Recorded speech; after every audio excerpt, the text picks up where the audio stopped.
don't deny the existence of a thing called autism. It's like a social currency now on social media. I suppose one question would be, has there been any marked improvement in mental health or health in those states? No. Is the incredible increase in autism diagnoses that we've seen in part the result of a social contagion? Oh, yeah, absolutely. They say parents are not to be contacted. Not to be contacted when their children are receiving psychiatric treatment?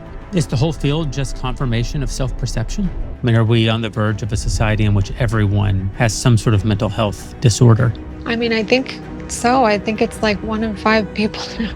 How do you answer that?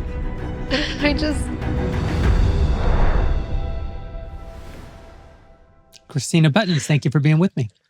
Thanks for having me. Is the incredible increase in autism diagnoses that we've seen over the last 20 years in part the result of a social contagion? Oh, yeah, absolutely. How so? The criteria continually broadened over time, and it's just become one of these diagnoses that more and more people see themselves in, and offers them something that's almost irresistible. You have a really unique perspective on this for 2 reasons. One, your work as a journalist has largely lived at the intersection of sort of biology and culture. And 2, you received a diagnosis of autism in your adult life, in part motivated by things that you were reading on the internet. How has your journey through autism or through the diagnosis of autism brought you to the point now where you're making these observations?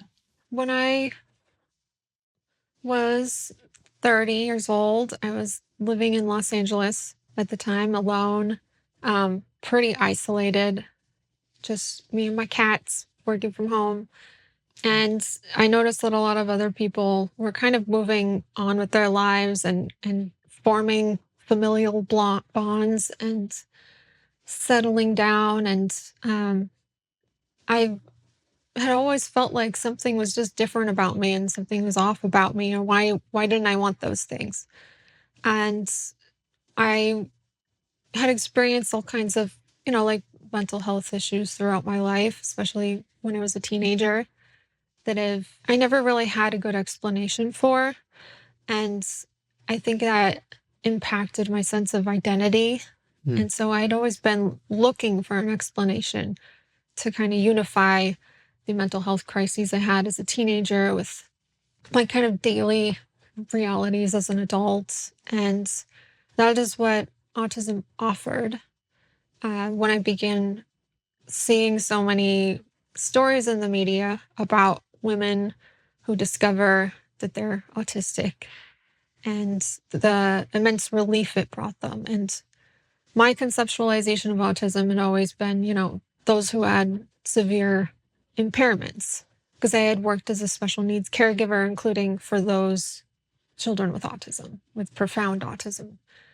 And this newer understanding said that, people with just mild impairments, mild social difficulties could also be included in this new spectrum conceptualization of autism through this term called social camouflaging. And if you think about it, it's kind of an unfalsifiable concept, because if you have social impairments, that can be evidence of autism. But if you are good at socializing, that could be evidence of social camouflaging, which is also takes you back to an autism diagnosis. So I didn't really look at it that carefully at the time, but it was presented as this scientific breakthrough, this female autism phenotype. It was endorsed by experts. It wasn't challenged at the time as it is starting to be now. And so I just accepted it, and I sought a diagnosis for myself, and it did bring me great relief at the time. It brought you belief because it helped you have a sort of unified field theory of why various things in your life were the way that they were. It let me reframe all of my past mistakes and flaws as signs of a disorder that I had no control over. That was, I think, what I really needed, was a kind of unifying explanation for myself and a way to, in a way, kind of forgive myself for the mistakes I've made and the bad choices I made in the past. It sounds more like an identity than a diagnosis. It is, yeah. And that is the direction that autism is moving into, away from a medical disorder and towards a social identity that almost anybody can adopt. So you don't discredit the idea that there is a disorder called autism. I mean, you say that you worked with people with profound autism, children with profound autism. Your objection is to the broadening of the definition of autism such that it becomes a catch-all for almost any range, for a very broad range of behaviors that a person might engage in. Is that the... Yeah, that's what I would say it is. It's difficult with a condition like autism that doesn't really have any clear boundaries anymore. And, when you look at the criteria, they're all kind of open or being applied very openly, open to interpretation. And this... Are there any biomarkers, like as an adult who, because you were an adult at the time that you sought this diagnosis, you go into a psychologist? Is that who you go to see? I saw a psychiatrist. You saw a psychiatrist? What kinds of tests do they give you? How do we determine who has autism? Well, there is no objective medical test for it. I mean, they've been studying autism and looking at the brains of people who were diagnosed with autism for a long time, for decades. And the problem with that is their samples are too heterogeneous. It's difficult for them to find anything that can be replicated over time. But when you narrow the group to people who have severe cognitive impairments, they've been able to find some genes associated with it, but not anything that can be tested at this point. So when I got a diagnosis, I had seen a therapist at the time. They recommended that I get evaluated for it. I had a conversation with my parents beforehand. And then when I had the evaluation with the psychiatrist, it incorporated the conversation with my parents. And I don't know exactly which tool they use. I think there's various different types of tools, but it felt thorough and careful at the time. We went through all of the different criteria and ways in which that I met it since childhood. But those, going through a kind of list like that, if you don't really have a clinician who wants to look for alternative explanations, you're not going to get those. So we didn't really explore how the social difficulties they had since childhood could be explained by something else. You get this diagnosis. You have autism, and you say that it brought you comfort. Did it bring improvements to your life? Well, it gave me a new purpose or a new direction. I mean, I wasn't at that point sure what I wanted to do with my life still. And I thought, well, maybe if I tell other people my story, I could help them avoid going through what I had as a teenager. I had mental health crises as a teenager. I was hurting myself and I was suicidal. And I spent a lot of time in hospitals and treatment centers. And, I didn't, like I said, I didn't really have a good explanation for why all that happened. So autism gave me that explanation. And I thought, if I could help other girls get diagnosed sooner, then maybe they can avoid some of what I went through. And that became my kind of new mission. So I took to Instagram and joined the online community and began posting about my diagnosis experience. Up until that time was, meaning late 20-teens, was autism underdiagnosed among women? That was the thinking at the time. So autism for a long time had been primarily diagnosed in boys, for like a ratio of 4-1. But with this new conceptualization of this female autism phenotype, some researchers proposed that, maybe the ratio is a little bit more like 3-to-1 or 2-to-1 or even 1-to-1. Because nobody had a real good explanation for why boys were diagnosed higher rates than girls. So the explanation they came up with was that, well, girls are just better at masking their difficulties. They don't have externalizing behaviors as much. They're more internalizing. So they withdraw and become socially anxious and can develop mental health problems as a result of that. And they're just more socially motivated, I guess, than boys is what they say. And they have interests that look a little bit more normal. They're not like as much about trains or numbers or vacuums or whatever it is. Some of the more stereotypical interests associated with boys, they can be about, fictional characters and musicians, things like that. So I can imagine that this is a very controversial position that you're taking, to say that that autism is overdiagnosed. Again, I don't want to ascribe to you views that aren't yours. You're not saying that that every diagnosis of autism is a misdiagnosis. And in fact, you don't even really say that about your own, from things that you've said online, and in your excellent piece that you wrote for the Free Press about your own experience with this.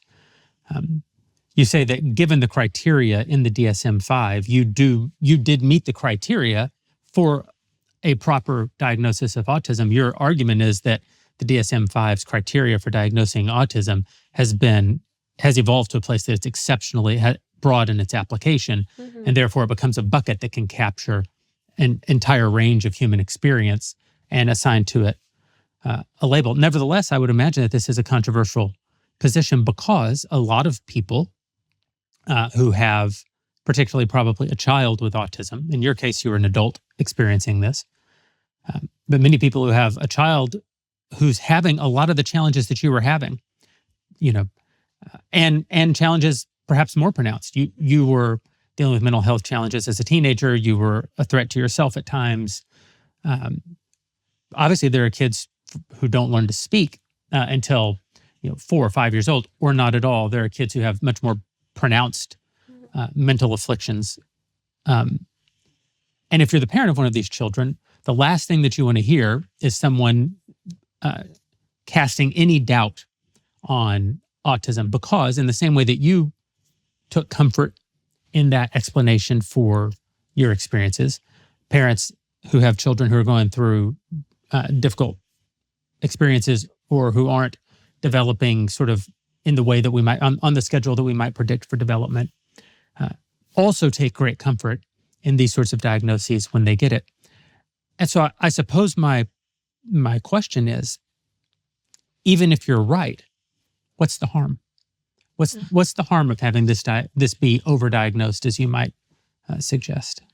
The harm can come in multiple different forms. I think there is a concern that when people who do not have severe impairments are seeking out diagnoses and services, it creates longer wait times or competition among those who do have severe impairments and need them.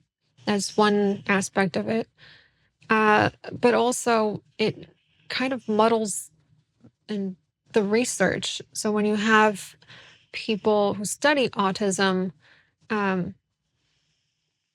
doing surveys on people who identify as autistic or who have a diagnosis, like that feeds back into the research, and it sort of continually changes our perception about autism. It can dilute the research.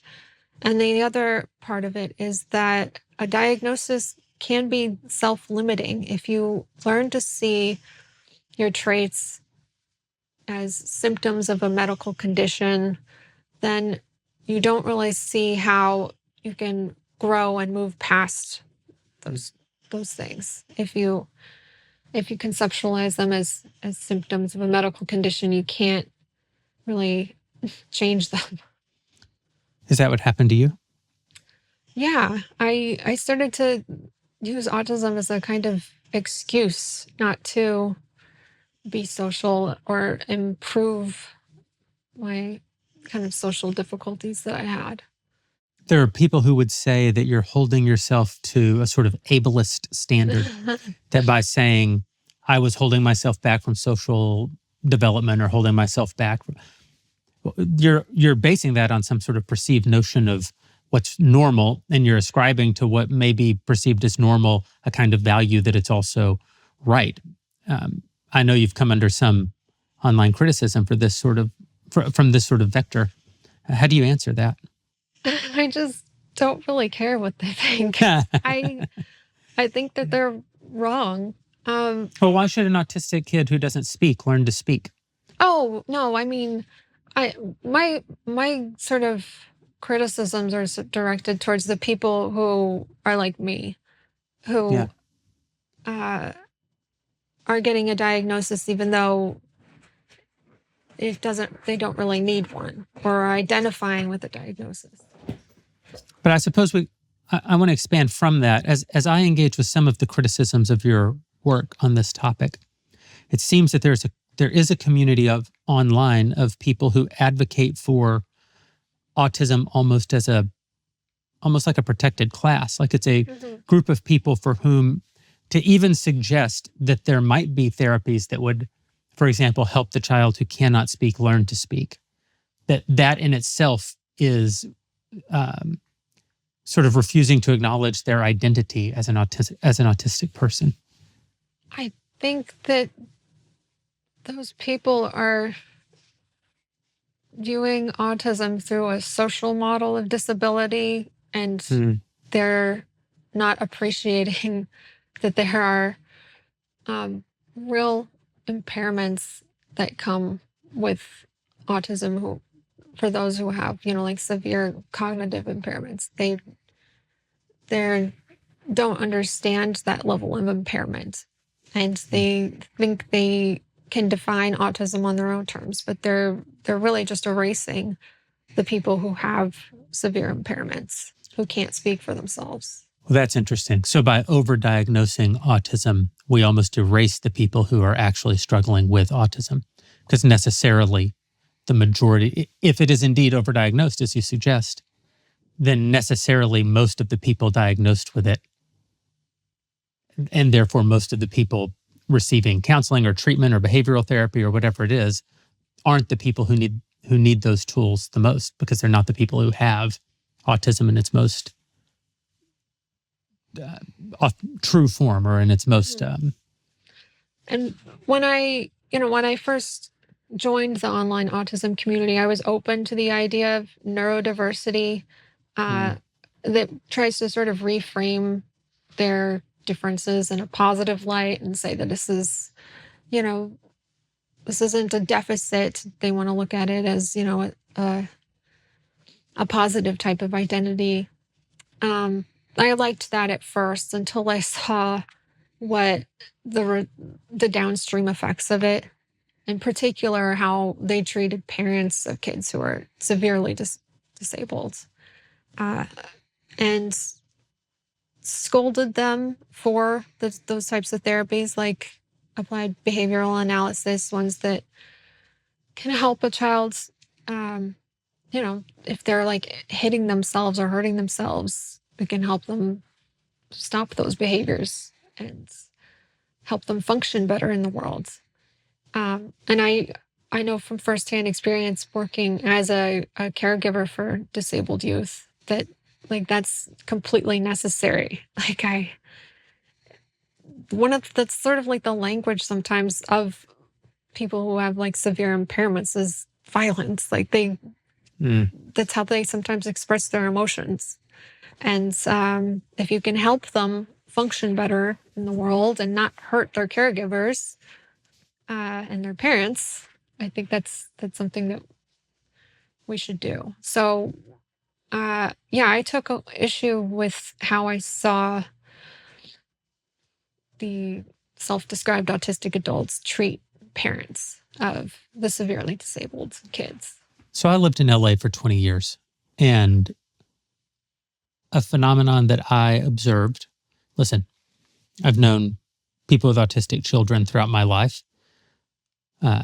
In some instances, I've known people who are now adults with autism, who I've known since they were children, for whom, while I'm not a psychiatrist or a clinical psychologist, even I could say without a question, this person has a major deficit.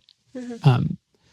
And many of them very lovely people in their own right, but they have a cognitive disorder. There are challenges that they've dealt with throughout their life and continue to deal with. At the same time, I saw as an outsider, what I believed was autism becoming in vogue in sort of LA culture, where you almost didn't want to be a parent who didn't have a child with autism.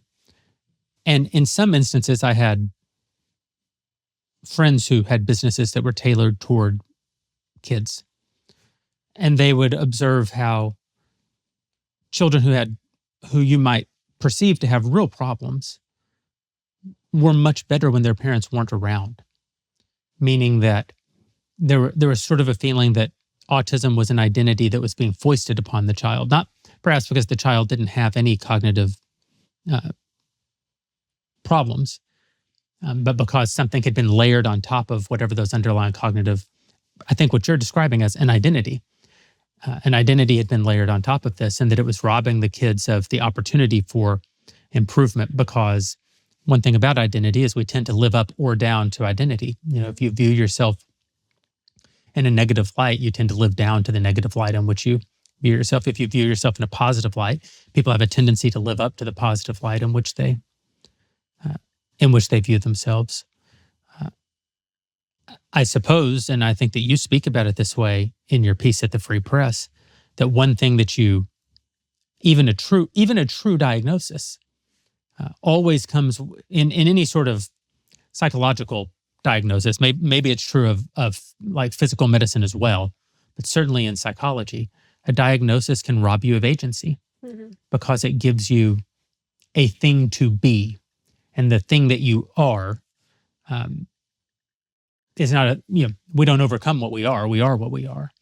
Do you see I thought it was interesting that this piece in particular existed at the Free Press, because that's not normally where you're published. I think this may have been your first time being. Mm-hmm.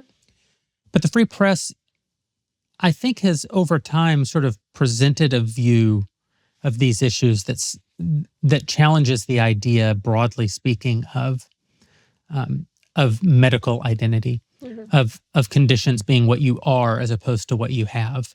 Maybe going back to Lena Dunham saying, I'm so OCD or whatever, like that. This idea that you are a thing instead of that you have a thing. Have you considered that in your own approach to these topics? Yeah. I mean, I kind of entered the psychiatric system when I was a teenager, and early on I absorbed these sort of biomedical explanations for psychiatric distress. The first time I saw a psychiatrist, they explained to me that I was depressed and that it was caused by a chemical imbalance in the brain, and everything was framed in neuroscientific terms.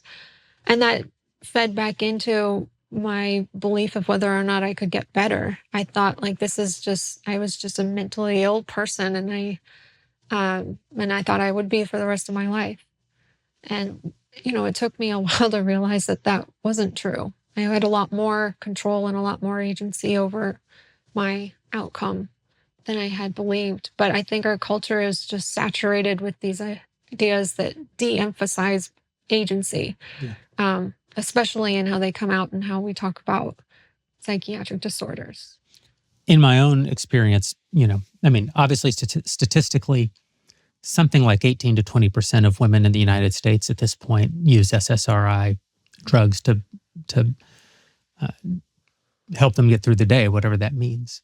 And when I interact with women in my own life who perceive themselves through the lens of one of these diagnoses, not always autism, but many of these sort of mental health disorders, they do believe that they essentially can't improve.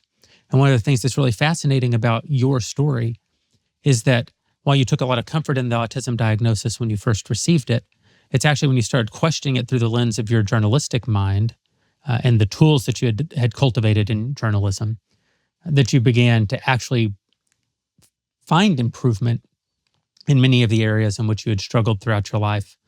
Is that what helped you come to your newfound belief that you don't in fact have autism? Yeah. I mean, I came to journalism through the stories of detransitioners. I wanted to help elevate their stories. I felt that they were being completely ignored by mainstream media and that they were getting the whole issue of trans identification wrong. I saw myself in them in a way because these were oftentimes young women or young girls who were experiencing distress, and they look to culture and they look at the available frameworks to them and had come across the trans explanation and then committed to it, or oftentimes medicalized, and then came to realize that that wasn't what explained their experiences at all. And I've had those experiences before. I've tried on a lot of different diagnoses before autism to see if any of them fit, and nothing really had. And so right away, that was my focus, was on culture and how that influences identity and how activism influences medicine. So I was spending a lot of time critically evaluating how people come to have a diagnosis identity. And when I began taking on Diagnosis identity. It's really good. I don't know if I came up with that. But it was the kind of stories I was taking on where I was doing really heavy reporting, where I had to get a story out, and I had to just call people, and I realized that I had a way of making people feel comfortable enough to open up with me. And it finally dawned on me that, I shouldn't really be good at this if I'm autistic. And then I had to sort of direct that critical evaluations toward myself, and like, well, what else could have explained my social difficulties that started since childhood? And I spent more time thinking about it, and I'm just the kind of person who, when I experienced social failures and tried to make friends with people and it didn't go well, like I didn't really develop a resilience to it and keep trying and harder to make friends. I just sort of withdrew and turned to my various interests instead of trying to connect with people. So social difficulties were something I had my whole life. And I think that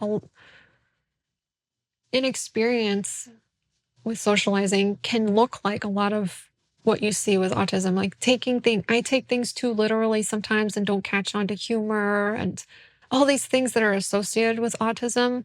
They can actually be the result of inexperience. Like you learn to pick up things the more you practice at it. And socializing is a skill that you have to develop through practice. A lot of people just aren't practicing, and with an autism diagnosis that they don't really need, they can use it as an excuse not to practice at all. So in a way, journalism was a kind of behavioral therapy for you. Yeah, I guess so. Well, it's interesting that so much of your journalistic work has been around the trans issue, detransitioners in particular, but the trans issue more broadly. I say interesting for two reasons. One, that in my own, again, as an observer living in LA, which is sort of ground zero for a lot of social contagions, I think. Yeah. I watched as all of the parents who suddenly had autistic kids in the early 2000s. Again, I don't deny the existence of a thing called autism, but it seems weird that almost every family suddenly had at least one autistic child, in my experience, living in LA. By the 20-teens, there was no more autism, but all of those families had at least one child with gender dysphoria. Oh, wow. And in that same way, I thought, well, I think this is just the same thing. I think that there is a thing called gender dysphoria without question. I'm not denying the existence of that phenomenon. But that's not what we were observing with this exponential increase in the prevalence of quote unquote gender dysphoria. We're watching something social happen. We're watching something that was the product of our time, the product perhaps of the internet age. And it was the same group of parents, and in many cases, the same children. In other words, children who, when they were younger, had been diagnosed with autism, now were being diagnosed as having gender dysphoria. And that seems to bear out statistically that among the trans community, autistic people are very highly represented, much more than one would expect from two completely disparate phenomena. Is there a pipeline from autism to transgenderism? I mean, it could also, at this point, be the other way around too. But when you begin looking for those types of explanations, you're going to find others. I mean, you could come out with like a whole array of diagnoses, and people do that. It's like a social currency now on social media, where you see young women in particular with like their bio is just one diagnosis list after another. You've done a whole lot of work on the legal side of this and the sort of structural side of it. You have a terrific piece out through your work at the Manhattan Institute and City Journal right now about the mental health regimen put in place by Gavin Newsom in California through children and youth behavioral health. I don't recall the exact initiative, which is like a $15 billion initiative in California to turn schools into mental health diagnosing and treatment facilities. Can we talk a little bit about that work that you've done and how I think the two stories are so related, because it seems to me that there's an incentive structure around these diagnoses as well, not only for what it might do in terms of helping someone understand a range of their experiences and behaviors, but also how you access help from the state, how you access funding from the state. Talk to us a little bit about what's happening in California in particular. Yeah, I mean, I think a lot of people, especially during the pandemic, have begun to realize that youth mental health has become a kind of crisis. But they're oftentimes like conflating two different things. So you do have metrics that you can look at, like hospital data, and see that there is a rise in youth who self-harm and have suicidal behavior. And that's a real problem. But you also have surveys of high school students that ask, were you sad or did you feel depressed for 2 weeks out of the year? Oh, you did. Okay, well, that gets kind of checked off as like, wow, 20% of all youth have chronic depression, when that may not be the most accurate measure. California has decided they defined the crisis by the most severe outcomes, and those were the ones who were entering the hospital at increasing rates, and they recurringly come back for a crisis. But their approach they took, instead of a targeted approach to help those youth and build more treatment beds to them, was largely based on this idea of prevention.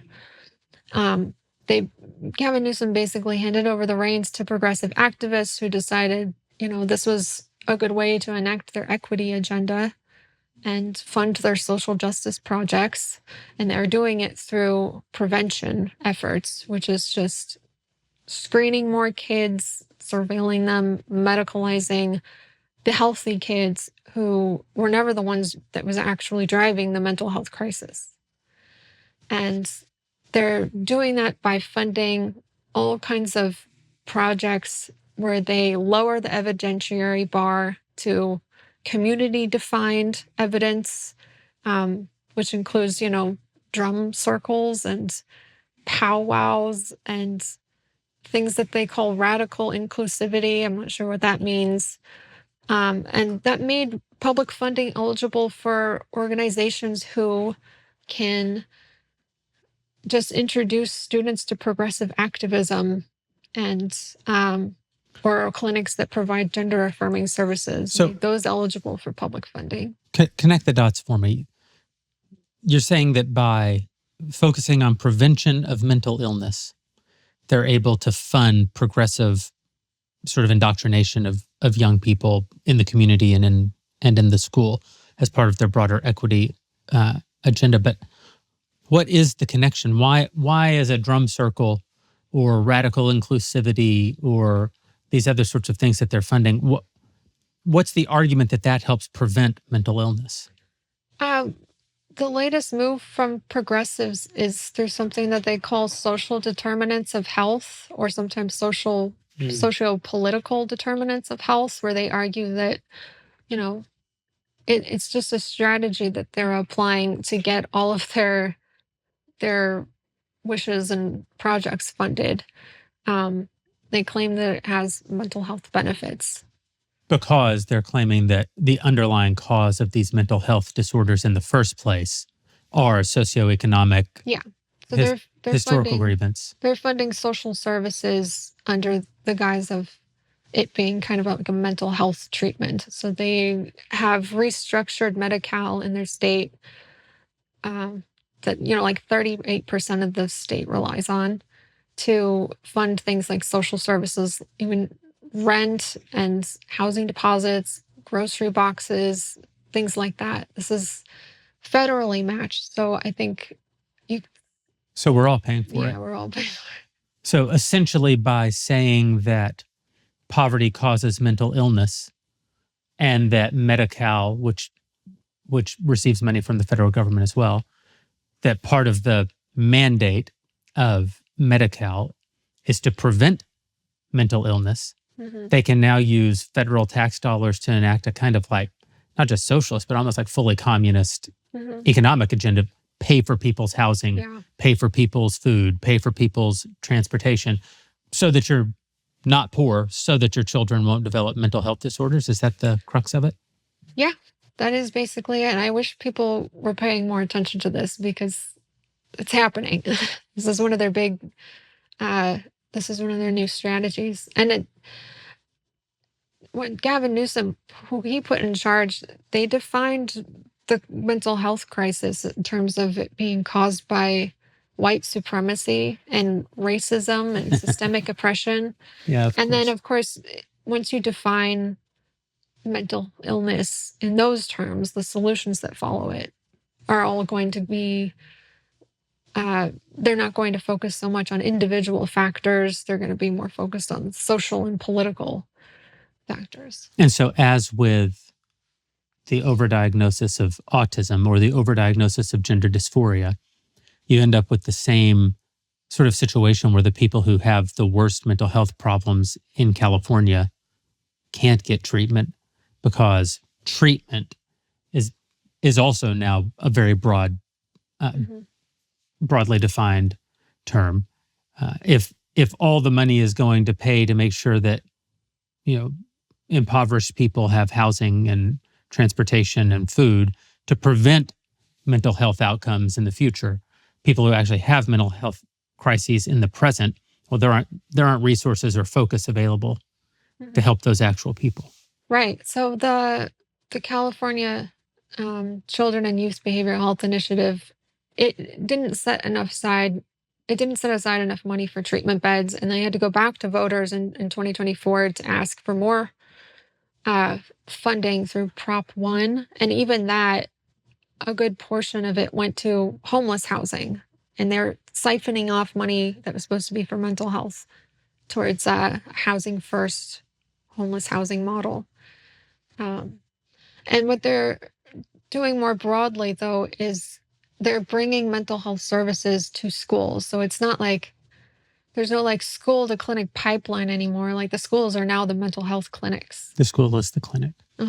Where any child now who if their school is enrolled in this fee schedule program, they can receive therapy during the school day. They can get a psychiatric diagnosis during the school day.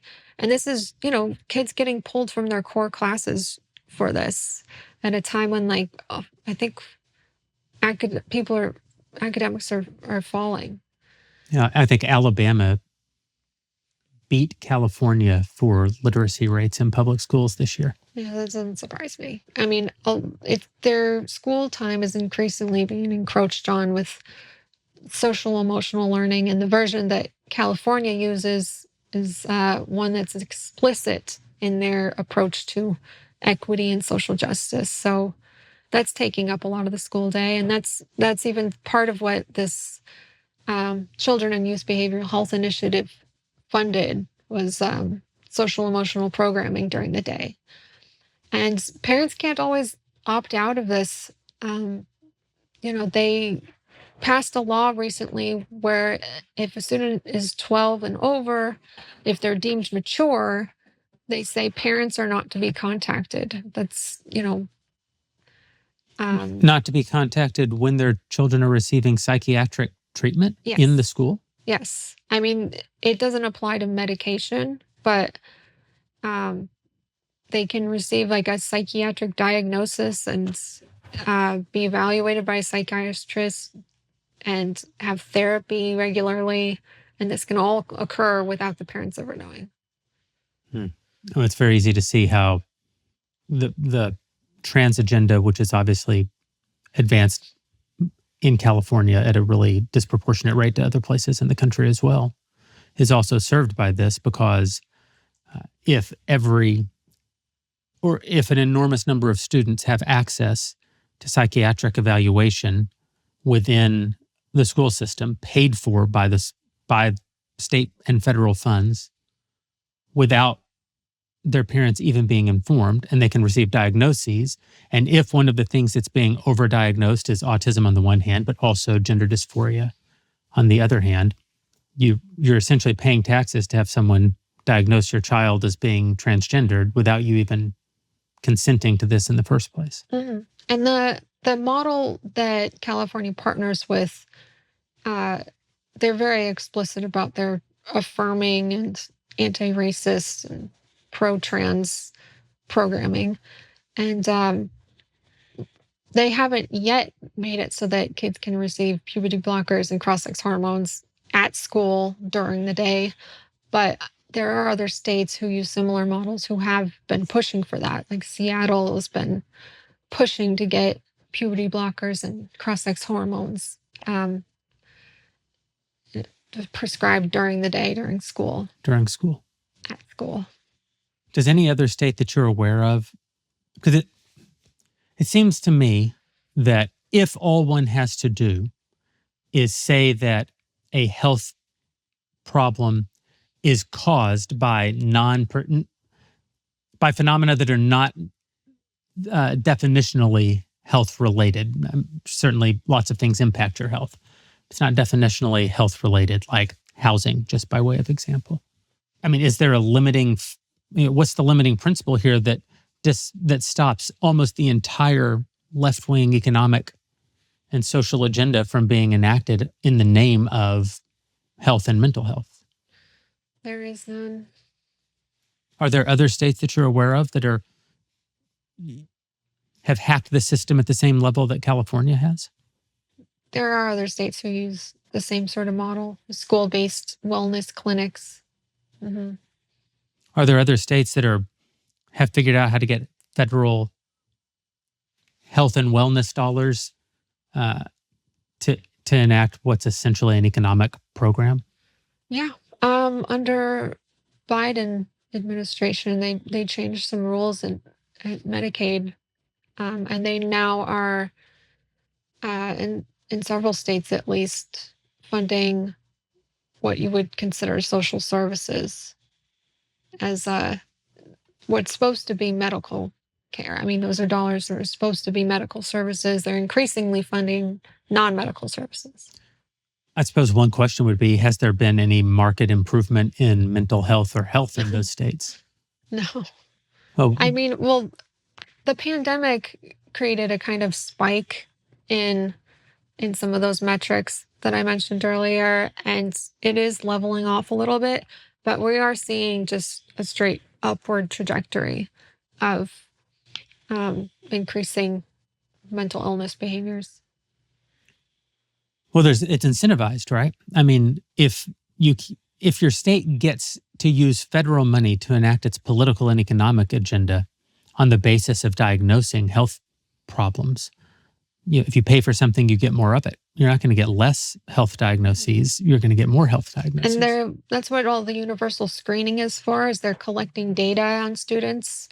And they have different diagnostic billing codes. They've made it so that schools can now accept insurance, either Medi-Cal or private insurance, and they're asking parents for it. But if parents don't provide it, they have to find another way to provide it.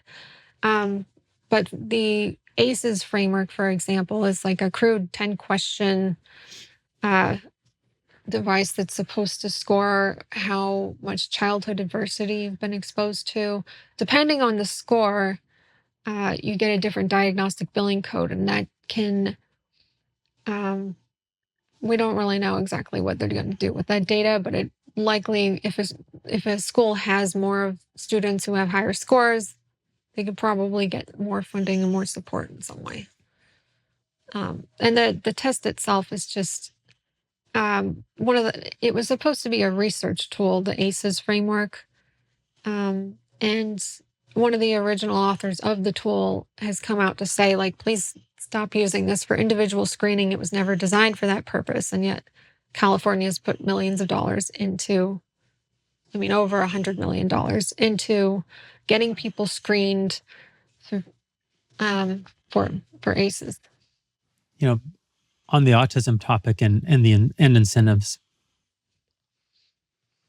it seems that one of the things that may be happening is that parents whose children have challenges for which some sort of behavioral therapy may be helpful, the only way that they can access insurance money is if they get an autism diagnosis. Because money, one thing, social contagion necessarily means something's popular, and anytime something sort of captures the popular imagination, it's easier to move legislation forward, to bring resources to bear to help combat whatever that problem or treat whatever that problem is over other, when you talk about your own childhood and the challenges that you have had, the fact that autism wasn't a popular diagnosis, particularly a popular diagnosis for girls when you were a girl, and probably prevented you from getting a diagnosis earlier because your parents may have sought that diagnosis simply as a way of treating whatever the actual underlying conditions are. Perhaps some sort of behavioral therapy might have helped you in your younger life, but how would you have accessed insurance money, or how would you have accessed? Well, I did get labeled with a disability. Did you? Yeah, I did have an IEP. The term that they used at the time was called emotionally disturbed. It's not something I like to repeat, but no. They didn't really have any other term for it, for what I was going through. But yeah, that did help me get more support and services than my peers. But I also, at one point, had to ride a short bus and had to take a special ed class. Because you were emotionally disturbed. Is that, though, perhaps another reason or another factor in the overdiagnosis phenomenon? Well, it does. Yeah. And anything, if you have a diagnosis, it's going to help you get support and services. More people are going to be incentivized to say that their kid has one or to get a diagnosis for it. And even doctors who are good-hearted and want to help kids who have problems, if they think, well, the only path to getting them help from an economic point of view is going to be to give them this broad diagnosis. A lot of it is sometimes maybe parents who just think that their child needs extra help, and this is one way to get it. So a young woman comes to you and says, I have these challenges and I've gotten involved in these online communities, and essentially I believe that this describes my situation. I have, and let's fill in the blank, because I think some of these diagnoses you might be able to not use exactly interchangeably, but interchangeably in the hypothetical. They say, I believe that autism brings cohesion to this body of experiences that I've had, or I believe that gender dysphoria brings cohesion to this series of experiences that I've had, or perhaps there's other diagnoses that we're not talking about here. What do you say to them? That's the thing. You can't really tell them, I don't think that you really have this. What I would do is just tell them my experience and let them sit with it. I think that's why I wrote it. As I can't really tell other people what their experiences are if they're not ready to hear it. But if they hear mine, maybe they'll reflect a little bit more on their own. Is the internet a trap in this regard, because one can seek out validation for almost any perspective, right? So if you're looking, again, if we take your experience, I'm trying to compare your age to mine. You certainly had more of a digital life as a kid than I did. I'm part of that generation where we essentially had zero digital life until adulthood, and then rapid onset digital saturation, right? But certainly by the time you were a teenager, you had more of a digital life. But really, social media comes later, 2008, 2010. We start really experiencing social media the way that we do now, and this sort of the atomizing effect that can have, the sorting effect that it can have. You can be pushed into, you click on 3 things, the next thing you know, everything you see is being algorithmically fed to you along those same lines. You start discovering people who have incentive to recruit you into their, identity cohort or whatever it is. In your study of these issues and in your reporting on these issues, how big a role does digital life play in people going down these sundry paths? Oh, I think it's rapidly expanding social contagions. I mean, social contagions have always happened throughout history, but they've been kind of contained to specific areas and different cultures. But now, I mean, there's so many subcultures organized around different diagnosis identities. And they're glamorized in a way. This whole movement towards destigmatizing mental illness has had that effect. It's been one of the negatives about it, that more and more people are wanting to see themselves as having a psychiatric illness to help explain their experiences, and for, so many other incentives play into it. I did spend a lot of time on computers when I was young. That was a way for me to sort of retreat from the world, was going on the computer. And I can't even imagine for kids these days. I was on MySpace early. And it was dangerous for me because it's where like an online predator found me. But I can imagine it's much, much worse for youth today. Yeah. The movement, Jonathan Haidt and others, the sort of movement to get kids out of digital life, or at least out of digital life for large portions of their day. It's easy to think about that in terms of attention span or degradation of education, or these sort of sexual predators is obviously a major problem. But it seems that these identity issues are maybe even more pervasive and more destructive, just in subtler ways. Because even to your experience, the diagnosis itself came with a kind of relief early on. It's only over time that you began to be perceptive of the ways in which it was hampering your development or holding you back from moving forward with your life. Is there a movement out there, a medical, in the medical industry, to challenge any of these diagnoses, or is there just no incentive for that to exist?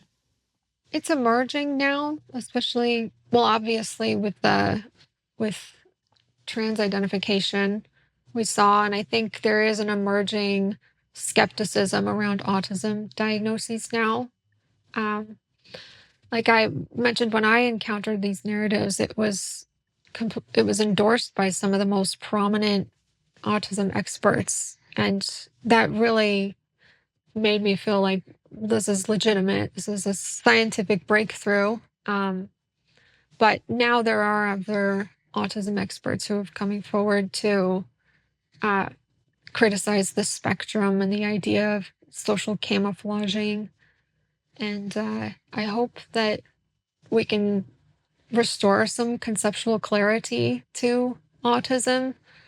At the very least, maybe come back from the spectrum model, the one that sort of clearly designates the disorder.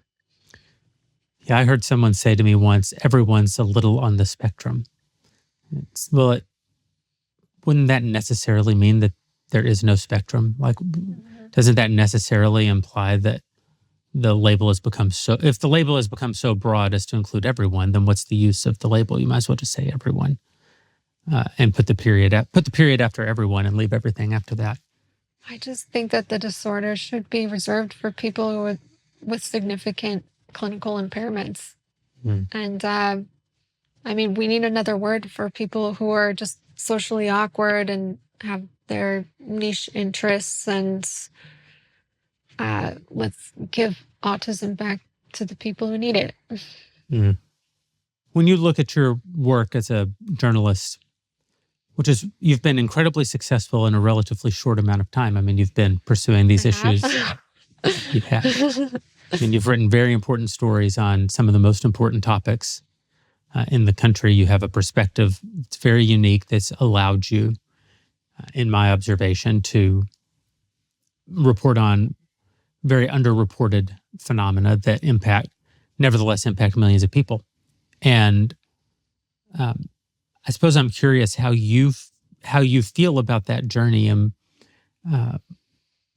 how you connect that journey to the work that you've done at other moments in your life. I mean, it can't be a coincidence that upon receiving your autism diagnosis, one of the first things that you did was became a kind of advocate. I mean, you say you got involved in these groups online. You wanted other young women to have the opportunity to perhaps learn from your experience. It seems like your journalism, which is, activist journalism is too strong a word for what you do, but it's certainly motivated journalism. You're trying to look into the sort of cracks and shadows and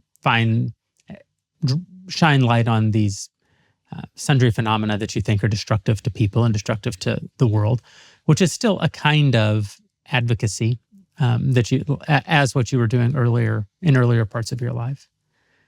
How do you see yourself as a journalist? What does it mean to be a journalist? I know it sounds weird to say, but I don't really think I had a solid sense of positive self-worth until I became a journalist. Because my self-worth now is rooted in my accomplishments and that I'm making a contribution to society, where in the past I had always chosen work that allowed me to hide from society and not participate in it, whether I was an artist or a caregiver for disabled people or a student. This is the first time in my life I feel like my life has value. It's interesting because if your self-worth now comes from accomplishment, then the diagnosis itself was in the way of you having self-worth. Because the diagnosis, as you've described it, prevented you from believing that you could achieve those things that you've gone on to achieve. And I think it's something I wish I would have realized when I was a teenager, much younger, that I think I just spent too much time inwardly focused and not enough time doing things that could make me feel proud of myself.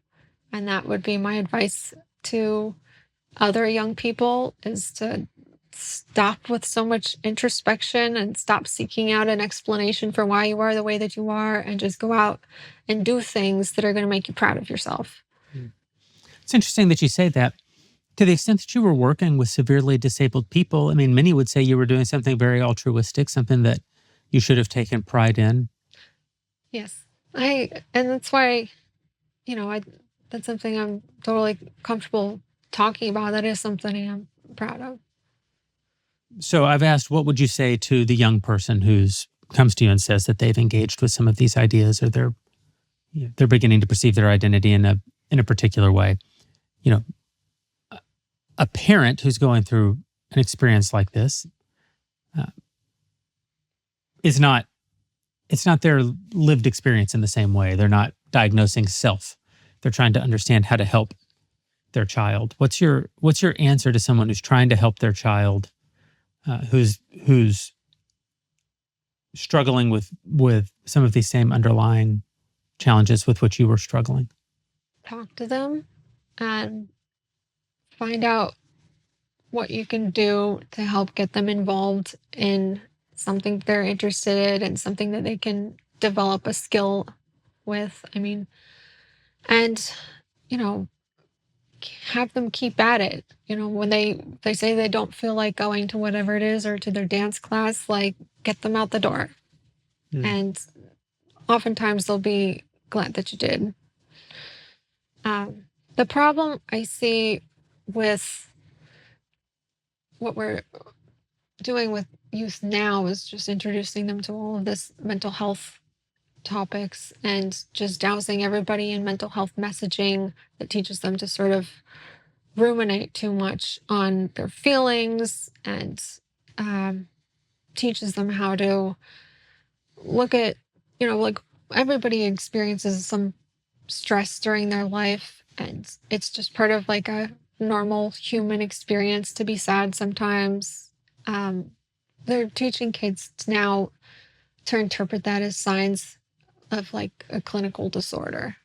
And that's, I think, the danger with this approach is that it can end up creating mental disorders in kids if they keep going down that direction.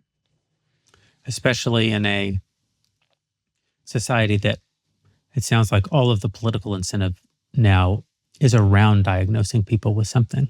Mm-hmm. Money follows the diagnosis. Political power follows the diagnosis. I mean, are we on the verge of a society in which everyone has some sort of mental health disorder? I mean, I think so. I think it's like 1 in 5 people now. Wow. But the criteria for some of these diagnoses is too broad. Yeah. A lot of your work has been on the trans issue. A lot of your work has been with, in particular, people who are detransitioning. In a way, you transitioned out of your autism diagnosis, and that's that's a change that doesn't have all of the physical and chemical destructiveness. Oh, yeah. That comes with, gender transitions. You would imagine that detransitioning is one of the hardest things that a human being can go through. I would think much harder than the transition itself. When you go through the transition, at least the world is sort of rooting for you the way that our culture is modeled now. Can you talk to us a little bit about the experiences you've witnessed of people coming out the other side of that particular diagnosis? Yeah, I mean, throughout my work, I've met so many detransitioners and desisters of a trans diagnosis, and they're inspiring. A lot of them have been faced with a lot of criticism and backlash just for sharing their experiences and wanting to help protect other vulnerable youth from going through what they did. I mean, what's happening now in gender clinics across the country, like, you have people who are confused about their identity. They go into a clinic, they get affirmed as transgender in the first appointment. And not only that, but they're offered... In the first appointment? Mm-hmm. And they're offered a medical explanation. In some cases, they offer them a brain-based explanation. They say, if you're a girl, like, you have a male brain and a female body. And they offer them this explanation that's about prenatal development. But in doing so, once you give them a medical explanation for their condition, they're going to be much more likely to interpret that as, this is something I have no control over. This is something I was born with, and something I have to treat. Something that they're more likely to choose medical interventions for. Yeah. And my work is largely focused on trying to explain to people that isn't accurate. The all of the neuroscience studies that have been used to support this hypothesis of transgenderism being an innate and immutable condition, that's the evidence behind it is very, very weak. But activism, their influence on medicine has allowed these ideas to just flourish with no stopping point. And part of what I do is help explain to people that this medical conceptualization of transgenderism is largely faulty. People are born, they can be born with sexy typical kind of characteristics, but they're interpreting that through the trans explanation, because what we do in our culture is we look to what is available, what frameworks are available to interpret our distress, and those stories help us make sense of our distress. And that people can just get locked into a particular explanation like trans and see it through. But the unfortunate thing with transgenderism is that it involves a lot of times the amputation of body parts. And it should not be offered to youth, in many cases for adults as well. Yeah, it's not a diagnosis that you can try on for a little while because the intervention is it's permanent, or in many cases is permanent. I don't guess that I realized that one could get an actual medical diagnosis of this in one session. Mm-hmm. I suppose that it's sort of like autism. Well, I shouldn't suppose, I should ask. Is it like autism in that there's no actual like biomarker? The diagnosis follows some sort of survey, or just someone spends time with you and asks you 10 questions and now they give you a diagnosis for which treatment looks like hormonal and surgical alteration of self. Mm-hmm. I mean, that's all it takes is these diagnoses are based on self-reported symptoms. And a lot of the times, if you come into an appointment thinking you already have something, you've already sought out confirming evidence. People have a tendency to sort of rewrite their memories in order to fit their current conceptualization of themselves. Of course, yeah. And when a doctor hears those self-reported symptoms, they can affirm it. Well, this cuts against my personal experience with doctors. So it seems to me that my doctor is always trying to falsify any self-reporting that I do. If I go to the doctor and say, a good doctor. Yeah, but I mean, if I go to the doctor and say, I've got this pain over here, and I did a little reading on the internet, and it said it may be maybe I dislocated it. I'm just coming up with something. The doctor's going to do everything he can to disabuse me of the idea that I dislocated it, right? For disconfirming evidence. Look for disconfirming evidence. That's the sign you have a good doctor. But it seems like in the medical, with physical medicine, it seems like that's the standard response of a doctor. But it sounds like with mental health, that isn't actually their starting premise. It's almost like the only evidence they have to go on is what you say about yourself. And so there's nothing further for them to probe, nothing further for them to test. Yeah. Is the whole field just confirmation of self-perception? My experience, yeah. But I'd like to think that there are some good psychiatrists out there who don't. It's very strange that we have fields of medicine that we treat with physical treatments, but that we can't demonstrate our actual physical ailments. So you're using the physical to solve for the philosophical or to solve for the emotional. It all ends up being premised on a kind of software hardware view of humanity, which itself is not proven. I mean, it's only a something that's sort of like philosophically posited, but we now treat it as though it's foundationally based on evidence been proven that you're just, you have a mind and it runs on the hardware of your body, and if something's wrong with the software, the best way to fix it is by actually making the hardware align with this. You can't change the software itself. You can only change the hardware to better reflect the software. That can't be, that just can't be all that there is to be achieved in human psychology and human mental health. In my experience, I had these sort of negative thinking patterns that had become ingrained for so long. It was really difficult to change them, but I did through like cognitive behavioral therapy techniques where you can have a therapist to do it, but you really need to sort of just practice it on your own time and challenge your negative thinking. And over time, it gets easier. I mean, it feels very difficult to do if you've been thinking a certain way about yourself your whole life, but it is possible to change. I think I'm one of those people who is probably have high trait neuroticism, but I'm not destined to a life of mental illness because of it. I can overcome it. It takes work, but it does get easier over time. And that, I would hope. I think that's one of the things I really appreciate about conservatism is the value agency and personal responsibility.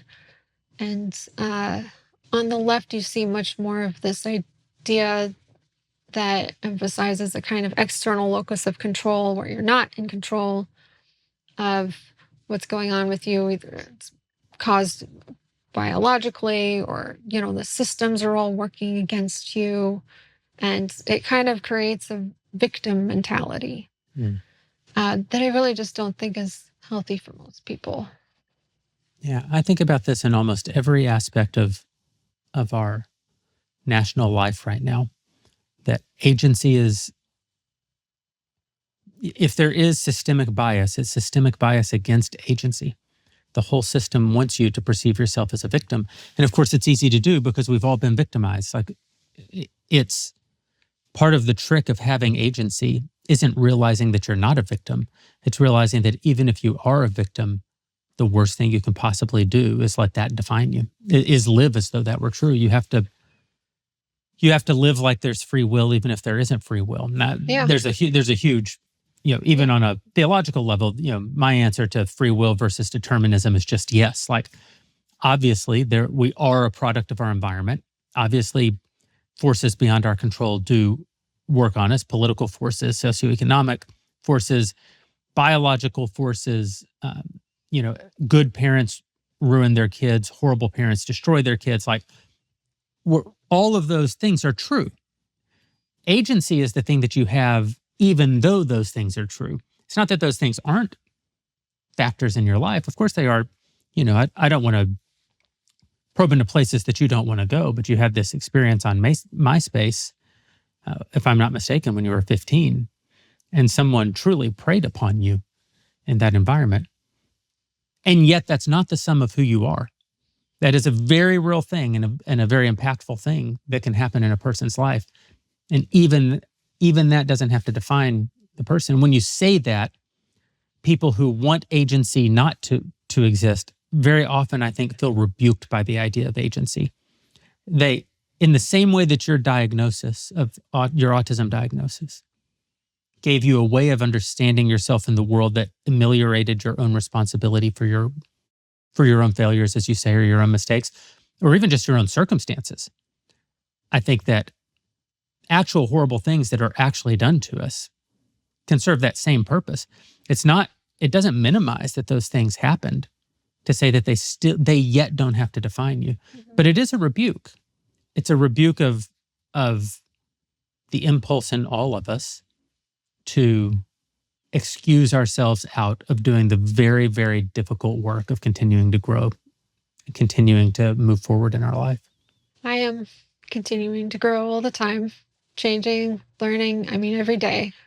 And I totally agree. I don't think people should define themselves by their worst moments. That's another kind of popular framework, is like a trauma framework. And we should probably define ourselves by overcoming those challenges and not letting them define us. And we should have grace for each other, because another horrible, the internet has made it so easy to define other people by their worst moments as well. A huge problem. I talk about this in my personal life. I've never talked about it really publicly, but it's become harder and harder for me not to write people off. I'm sort of famously not a grudge holder. I think you quit on me one time. You worked for Daily Wire and publicly quit and said some things about the company or about some of the people who worked at the company. I said good things about the company. I said less good things about a couple people that worked. Fair. But I never hold on to those things too tightly. There have been very few times where I've been wounded to the point that I couldn't get over it. Very, very few. And even in those situations, maybe I'm a work in progress and I still hope to find my way out of them. But I will say that as I've gotten older, it's harder not to become so overwhelmed by people's failures and their idiosyncrasies and the ways in which they defeat themselves, that you don't just put them into a box where it's like, well, essentially it's just an external version of going, well, they're autistic or they're whatever. And you lose hope for them, and then you stop investing in them, which is just the inverse phenomenon of what you're describing, that we quit on ourselves and remove responsibility for ourselves from ourselves when we surrender our agency to these sorts of diagnoses and identities. We do it to other people too. We've become such a graceless people. And in that way, we're all victims of each other. It's not just that we're victims of whatever the underlying conditions are. We're victims of each other and each other's expectations and identities that we are constantly enforcing on one another. I wonder how we break all of this. Because certainly agency is the thing that's required in both directions. You have to improve yourself and you have to help other people improve themselves. You have to be a constructive force in the world and invest in other people. It's very hard to do that when you just ascribe labels to yourself and others that justify whatever position they're in right now. It freezes everyone in time, and no one ever becomes more than what they are. And that's why I try to be open about my experiences, my mistakes, my thinking errors, my bad choices, because I hope that people can learn from them, and I can turn something negative into a positive. Maybe those experiences have value now. But I'm constantly changing and growing. And I think, when I quit the Daily Wire publicly, that was very uncomfortable. I didn't enjoy it, that kind of attention, and it was kind of out of character. But I didn't love it. But I've changed my mind on a lot of things since then, and now it looks silly to look back on it now. Well, that's so much of all of our lives, I think. It's like one of the hardest things to do in life is ever look back on who you were. And the funny thing is, whoever you are in this moment, you can only imagine we're all going to look back on this and be equally embarrassed with this moment as we are with all those past moments. That's part of the discomfort of life. is just having to have the grace with yourself to know that you're a work in progress, and that as long as it seems to me that as long as you embrace the idea that you have agency, you'll keep having that uncomfortable experience of looking back and being a little embarrassed. But that's still way better than the alternative, which is just being trapped in a perpetual now because you don't believe you have agency. And sure, you don't have the discomfort of looking back and being embarrassed, but don't you live with a kind of, I would only imagine that you would live in a kind of permanent shame when you don't grant to yourself agency. You may not recognize it as shame beneath all the labels that we give it, but we're dynamic creatures. We're meant to grow. We're meant to be challenged. We're meant to do better. I ask everyone who comes on the show, and it feels very peculiar to ask you because you're very young, but how do you hope you're remembered? I don't know if I'm that young. I'm 37. 37 is pretty young. The society grades on the curve until you're 40. I hope I can be remembered for my contributions and the work that I do. I think that's the most important thing to me right now. Is making contributions to society in my small way. Well, I don't think they're that small. Thanks for sharing them with us, Thank Christina. you.